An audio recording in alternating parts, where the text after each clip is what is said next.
She married a human for duty, but he rose as a god of war. The ship was already burning when Lena Vale pressed her palm to the cold metal of the treaty chamber door and told herself she was not afraid. She was lying. The Varric Council had given her 48 hours to board the human vessel, exchange vows with one of their kind, and return as a symbol of alliance.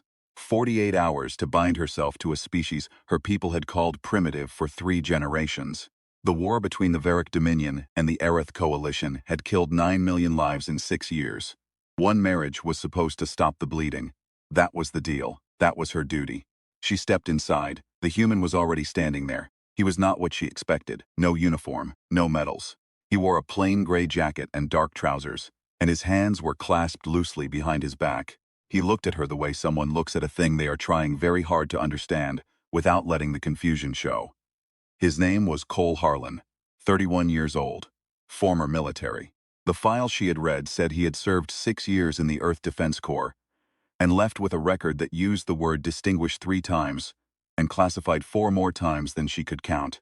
He had dark hair and quiet eyes, and a jaw that had clearly taken more than one hit and healed slightly wrong.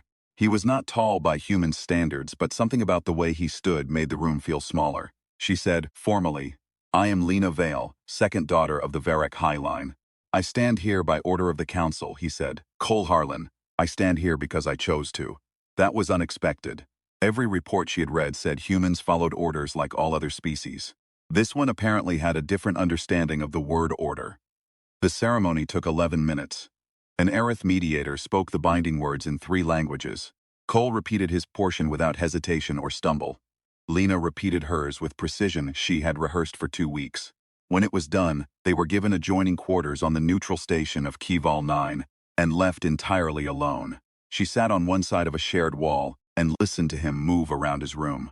He was not loud, he did not pace. She heard him set something down. She heard silence.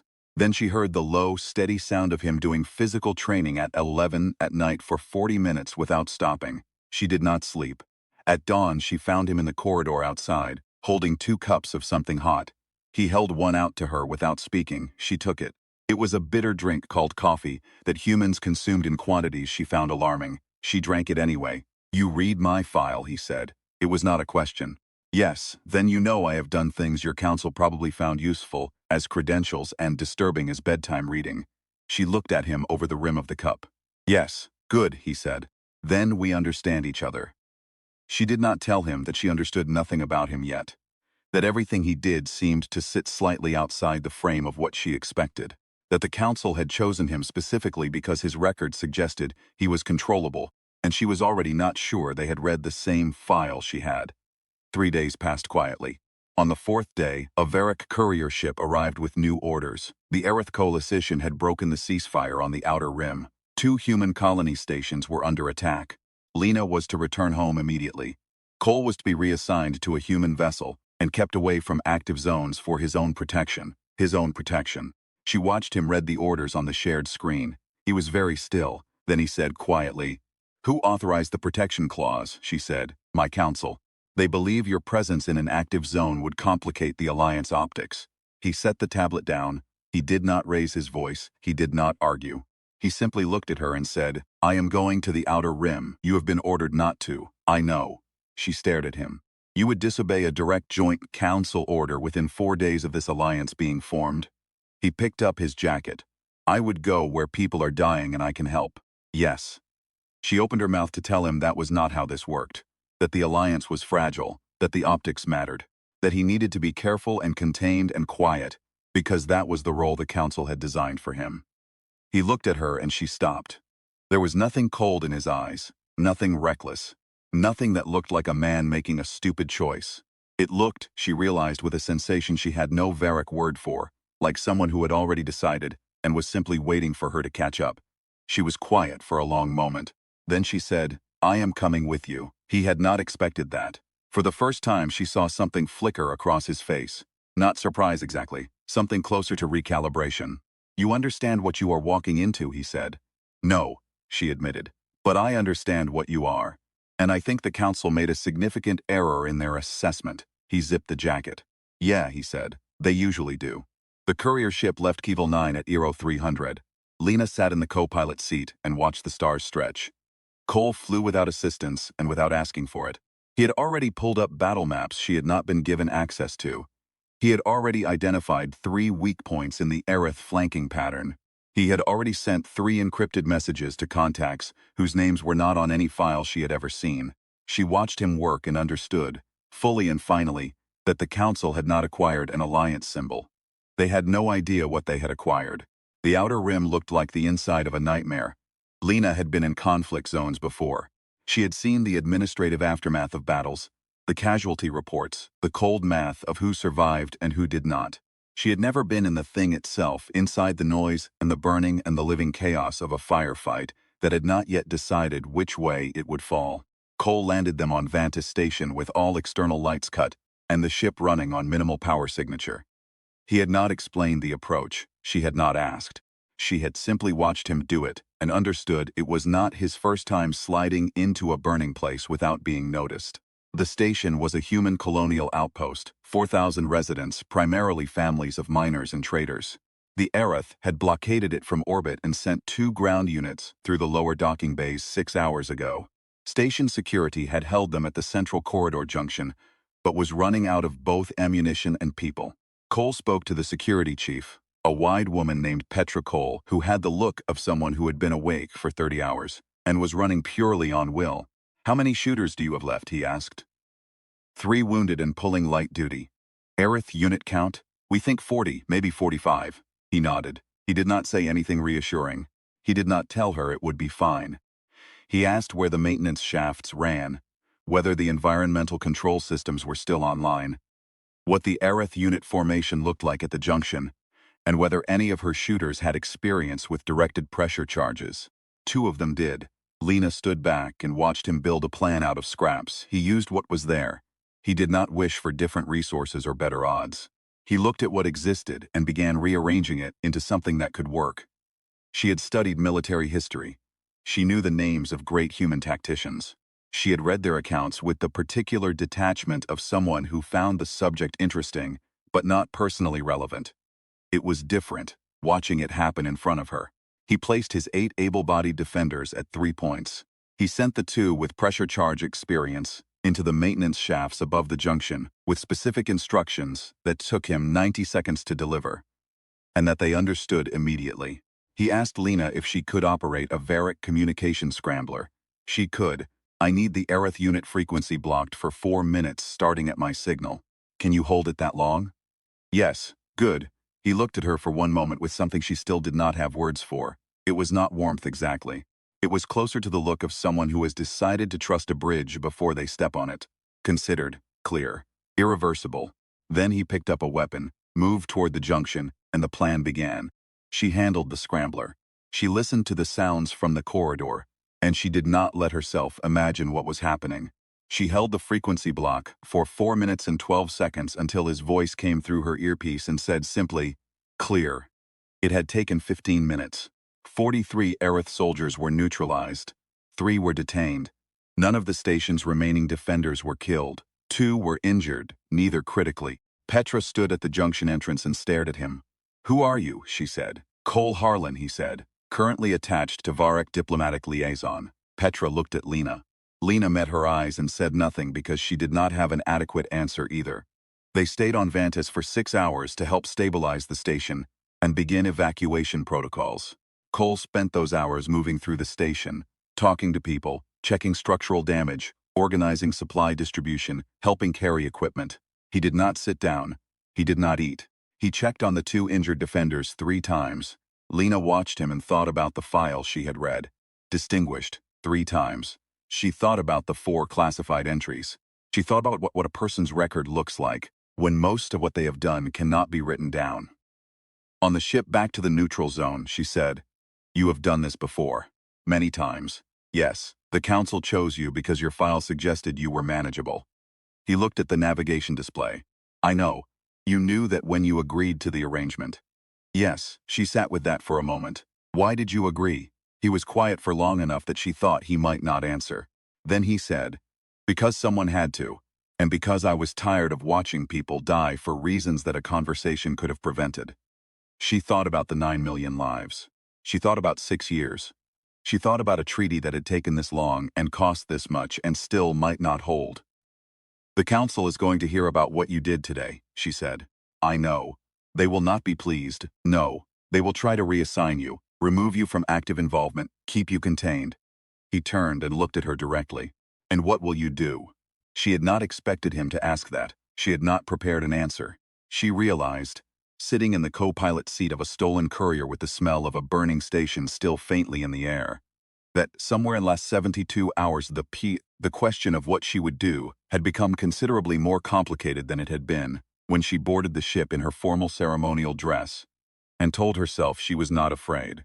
She said, "I will tell them their assessment was incorrect." He turned back to the navigation display. "Thank you," he said. It was a small thing, 2 words.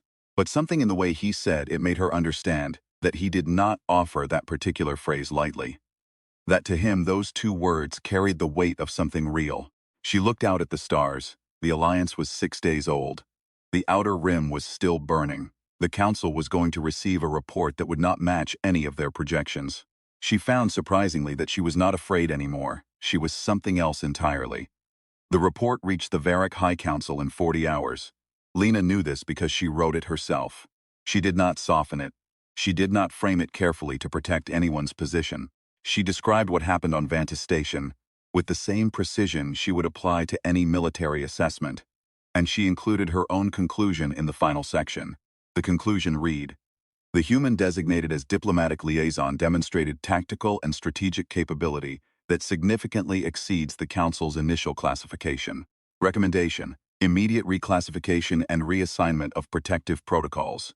The Council sent back a single line: "The liaison's activities are under review. The second daughter is to return to the home system within 72 hours. Cole read it over her shoulder. "They want you home," he said. "They want me away from you," she said. "There is a difference." He did not argue with that. He went to make coffee. She had begun drinking it every morning without realizing when that had started. They were docked at the neutral station of Kevil 9 again, the same one where the ceremony had taken place 9 days ago. The same corridors, the same recycled air, the same mechanical hum. But it was not the same. She was not the same. She sat in their shared common room and looked at the Council's message, and understood that the decision she made in the next few hours would define the remainder of her life, in a way the ceremony itself never had. Cole came back with 2 cups. He set one in front of her. He sat down across the table and drank his and said nothing. This was something she had learned about him. He did not fill silence with words. He let it sit. He waited. He trusted the other person to speak when they were ready and not a moment before. Most Varric used silence as a negotiating tool. He used it as a kindness. She said, "If I return to the home system, the Council will restructure the Alliance terms. You will be reassigned to a position with no tactical involvement. A symbolic role. Press briefings. Diplomatic events. Nothing real, yes. And if I do not return," he looked at her, "then you lose standing with the Council, possibly your seat, definitely your inheritance position." "I know. Is it worth it?" he asked. She thought about the 9 million lives, about Vantis Station, about Petra's face, about the way he had stood in that corridor with 8 defenders and 43 enemies, and built a solution out of nothing. She thought about the classified entries in his file, about all the things he had done that no one was allowed to write down. She thought about how the Council had looked at that record and seen a manageable asset. And she thought about how catastrophically wrong they were. She said, "You were in the battle of the Korev Passage." He was very still. "That engagement is classified at the highest level," she said. "But I have Council clearance. I read the Aerith account 2 years ago. They do not know the identity of the human commander. They refer to him only as the Ghost of Korev. 40 Aerith ships, 7 human vessels. The human commander did not win by superior numbers or superior equipment. He won by doing something no one in 3 decades of space warfare had ever done." She paused. He turned the passage itself into a weapon. Cole drank his coffee. "I was there," he said. "You were the commander." A long pause. "Yes, you were 26 years old." 25, he said. "My birthday was 2 months later." She sat with that. 25 years old, 40 enemy ships, and afterward not a promotion or a ceremony or a name in the public record. A classified file and a quiet exit from active service and a life that had continued in ways she did not yet fully know. "Why did you leave the Corps after that?" she asked. He looked at his cup. "Because after something like that, they want to use you again. And again. And the thing that makes you good at it, starts to cost something every time. I decided I would choose when and where I spent that cost. And you chose this. Someone had to. She had heard him say that before. Both times it landed the same way, not as modesty, not as self-sacrifice, as simple, clear logic from a person who had looked at a situation where something needed doing and concluded he was the one to do it. She said, "I am not returning to the home system." He looked up. "I am going to transmit a revised communication to the Council, explaining that the alliance requires active field presence from both parties and that reassignment of the liaison would constitute a breach of the original treaty terms." She kept her voice level. "It will not stop them permanently, but it will take them approximately 3 weeks to formulate a response, and 3 weeks is enough for the situation to change." He was quiet for a moment. "You understand what you are risking," he said. "I have been saying that to you since we met," she said, "and you keep doing the thing anyway." I find I am beginning to understand the logic. Something moved across his face. It was not quite a smile, it was quieter than that. It was the look of someone who had been operating alone for a very long time and had just unexpectedly found someone standing beside them. She sent the message. The Council's response would take hours. In the meantime, there was work. The Aerith had not stopped at Vantis. 3 more Outer Rim stations were under pressure. Cole already had the maps on the table. He was already marking positions, already running calculations, already seeing things she was learning to see by watching him see them. She sat across from him and studied the maps. "Teach me," she said. He looked up. "What you did at Vantis, the way you read the situation, the way you built the solution. Teach me how you do it." He looked at her for a long moment. Then he pulled the map closer and said, "Start with the environment. Before you count your people, before you count theirs, you understand the space you are in. Every space has a logic. Find it." She leaned forward. 3 weeks felt like enough time. She was not sure it would be. Word traveled faster than either of them expected. It began with Petra. The security chief at Vantis had filed her own incident report, and her report did not use careful language or diplomatic framing. It said, directly and without apology, that a human tactical operative designated as a diplomatic liaison had arrived at their station under fire and within 15 minutes had resolved a situation that 43 armed Aerith soldiers had been holding for 6 hours. It named Cole by name, it described what he had done. It was distributed through standard colonial security channels, and within 48 hours, had been read by 11,000 people across 4 systems. Cole's name began to appear in places it was not supposed to appear. Lena saw it happening in the message traffic she monitored, colonial security forums, civilian communications, a few independent news relays. The language varied, but the pattern was consistent. People were telling the story of Vantis. People were passing Cole's name from one voice to the next. He did not know. Or perhaps he knew and said nothing, which with him amounted to the same thing.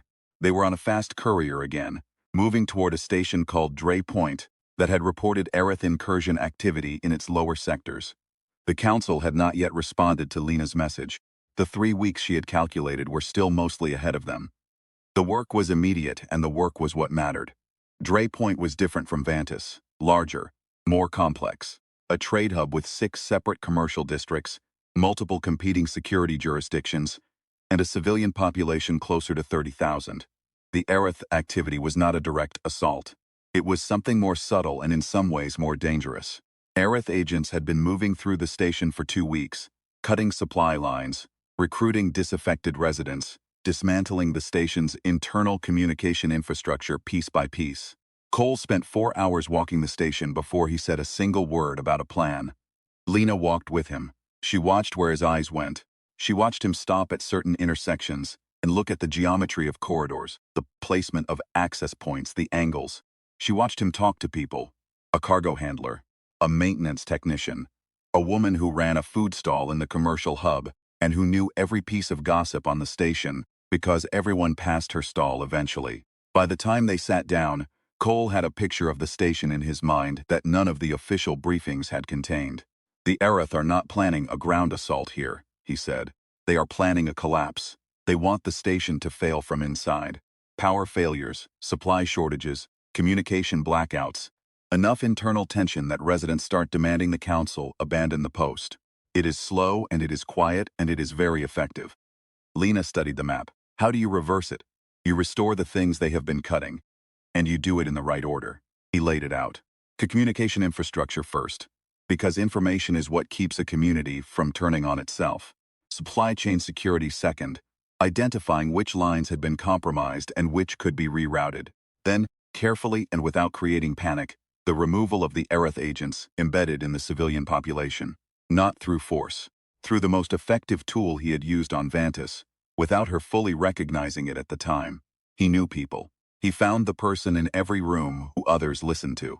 He talked to that person directly, honestly, without the language of authority or command. He gave them real information and real credit, and then stepped back and let them use it.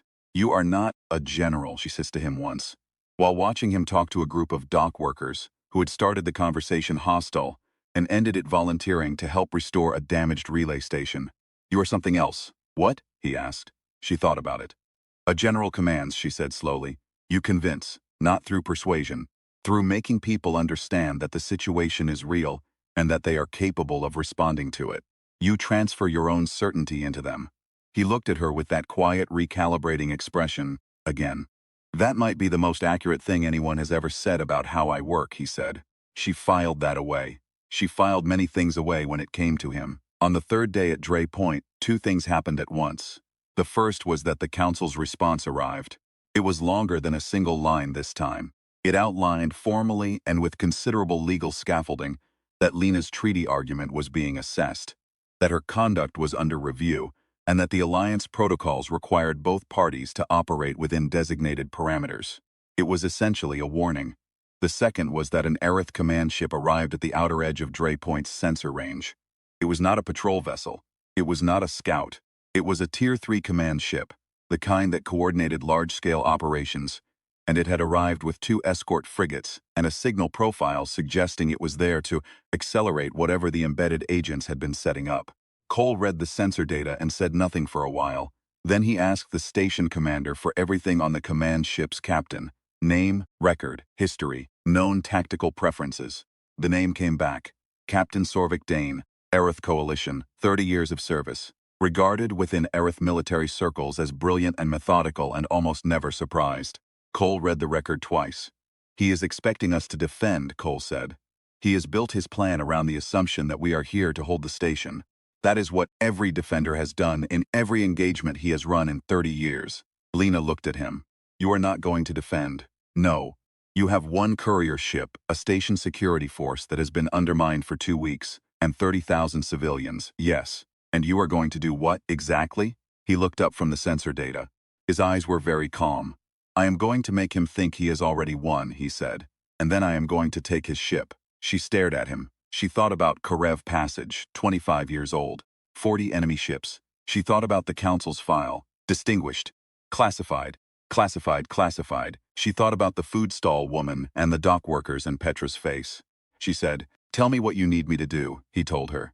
It was, even by his standards, extraordinarily bold. It required precise timing, a willingness to appear to be doing exactly what the enemy expected, while doing something entirely different, and the cooperation of people who had no military training and every reason to be terrified. It worked, not cleanly. Nothing Cole did was clean in execution, even when it was elegant in design. There was a moment in the 4th hour when a timing failure in the communication relay nearly collapsed the entire plan. And Cole made 3 decisions in rapid sequence that she would later sit with for a long time, trying to understand how a human mind moved that fast in conditions of that much pressure. But it worked.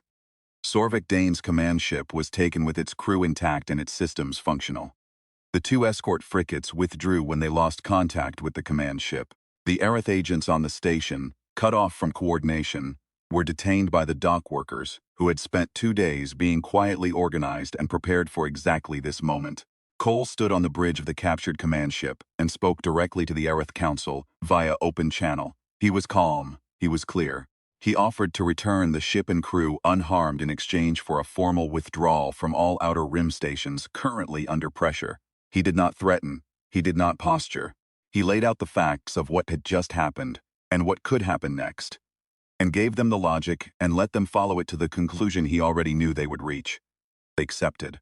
Lena stood beside him on that bridge and watched the channel close and thought about her people, who had been fighting this war for 6 years, and about the diplomats and the councils and the carefully designed alliance that was supposed to produce exactly this outcome through the slow machinery of treaties and negotiations. And then she looked at Cole Harlan, who had done it in 11 days. When the channel closed, he sat down heavily in the command chair, and for the first time since she had met him, he looked tired. Not broken, not overwhelmed. Just tired the way someone looks when they have been running very fast for a very long time, and have finally for one moment been allowed to stop. She sat down beside him. She did not say anything, he did not say anything either. They sat in the quiet of a captured enemy bridge while 30,000 people on a station below them began to understand that they were safe. And the silence between two people who had started as strangers and a transaction became something neither of them had words for yet. Outside in the spaces between stars, the Aerith were withdrawing, and somewhere in the communication channels moving across a dozen systems, Cole Harlan's name was still traveling, station to station, voice to voice, faster than any courier ship. The council would have a response by morning. It would not matter. The Varric High Council session lasted 6 hours. Lena attended via secure transmission from Dre Point. She sat in front of the screen in the station commander's office and listened to 12 senior council members work through stages of reaction that she could have predicted in sequence. Disbelief, careful re-examination of the facts, political calculation, and finally the long silence that preceded a decision no one wanted to be the first to say out loud. The first counselor to speak after that silence was an elder named Vorn, who had served on the council for 30 years and who Lena had always found to be the most honest voice in a room full of careful ones. He said, "The human has ended in 11 days what our diplomatic apparatus could not end in 6 years. No one disputed it." The question that followed was not whether Cole Harlan was extraordinary. The question was what to do about it. There were 3 positions in the room. The first wanted to contain him more carefully than before, build tighter protocols, ensure that his capabilities were controlled and directed by Varric's strategic priorities. The second wanted to use him as aggressively as possible, leverage his effectiveness before the Aerith or any other faction understood what they were dealing with. The third position, which Vorn held alone for the first half of the session and was joined by 2 others by the end, was the position that made Lena lean forward in her chair when she heard it stated plainly. Vorn said, "We made a transaction, we expected a symbol. What we have is a partner. The question is whether we are prepared to treat him as one." She transmitted her own statement to the council at the end of the session. She did not read from prepared notes. She said what she actually believed. She said that Cole Harlan had not ended the Outer Rim crisis through tactics alone. He had ended it because he understood people. He understood what they feared, and what they could do when they trusted themselves and each other. He had built solutions out of available materials every time, because he never looked at a situation and concluded it was unsolvable. She said the council had spent 6 years trying to solve a war through the movement of pieces on a board.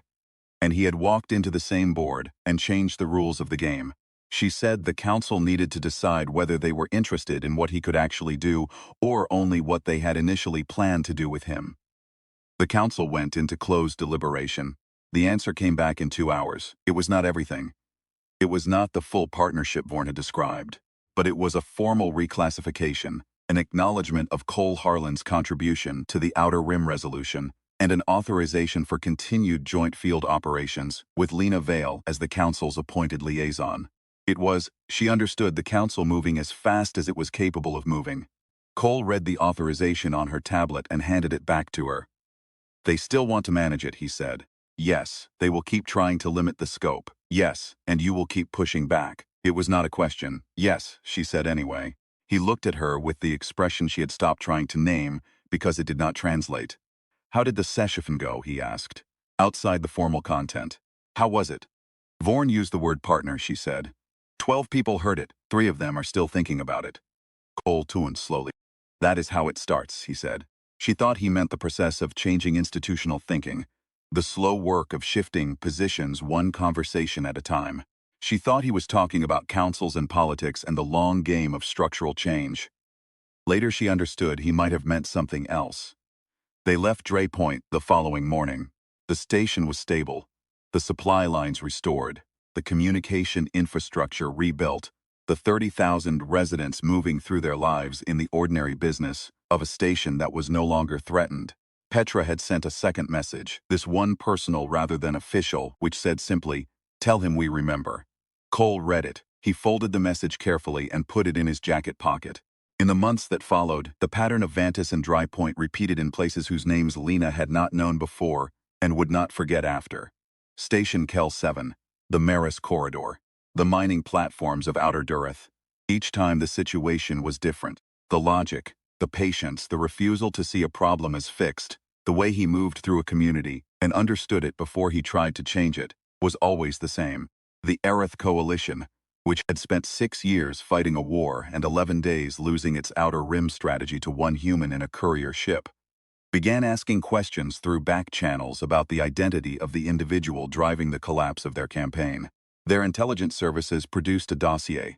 It described a human tactical operative of extraordinary capability. It noted the Battle of Korev Passage and several other engagements that were in the official record, listed under other commanders or not listed at all. The Aerith dossier gave him a designation. It was not a name, it was a title. In the Aerith language it translated approximately as the God of War's hand. The internal shorthand their analysts used in communications was simpler. They called him the Storm. Lena read the intercepted dossier on a night when they were docked at a neutral port between assignments, and Cole was doing his late training in the next room. And she was sitting with a cup of coffee that she had now been drinking every morning for 4 months, without once finding it less bitter. She read the title. She thought about 11 days. She thought about 25 years old at Korev Passage. She thought about the dock workers and the food stall and the way he said someone had to. She thought about a council that had planned a transaction and gotten something they did not have a category for. She set the tablet down. She went to the doorway of the next room and watched him for a moment. He was moving through a routine she had now seen enough times to recognize, focused and steady. The same way he was focused and steady in a corridor with 43 enemies, or a room with 12 skeptical council members, or a conversation with a frightened maintenance tech who needed to believe he was capable of something more than he thought. He stopped when he noticed her. He picked up a cloth, wiped his face, looked at her with a question in his eyes that he did not ask aloud. She said, "The Aerith have a name for you." He waited. She told him. He was quiet for a moment. Something moved through his expression that she had learned by now to read better than she could 4 months ago. It was not pride. It was not discomfort. It was something closer to the specific weight a person carries when they have been a particular thing for a long time, and someone has finally put a word to it. He said, "What do you think?" She had been thinking about it since she read the dossier. She thought about transactions and partners, and a word an elder counselor had said, out loud in a session of 12 people, and the way 3 of them were still thinking about it. She said, "I think the council made a significant error in their assessment." He looked at her. "And I think," she said, "that I did too." At the beginning, he tilted his head slightly. "A question without words," she said. "I came to Kevil 9 prepared to perform a duty. I had no expectation that it would become anything more than that." She paused. She was not someone who said imprecise things, but she was finding that some things resisted the precision she was accustomed to. "I no longer experience it as duty," she said. The room was very quiet. He crossed these 3 steps, which was not a long distance, and stood close enough that she had to look up slightly to hold his eyes. He said, "Neither do I. There were 9 million lives in 6 years, and a treaty written in the language of necessity and a ceremony that had taken 11 minutes.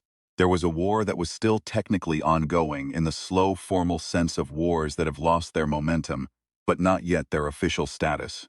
There were councils who were still learning to use the word partner, and an Aerith intelligence service that had named a human man a god of war's hand, and a station called Vantis, where 30,000 people went about their ordinary days.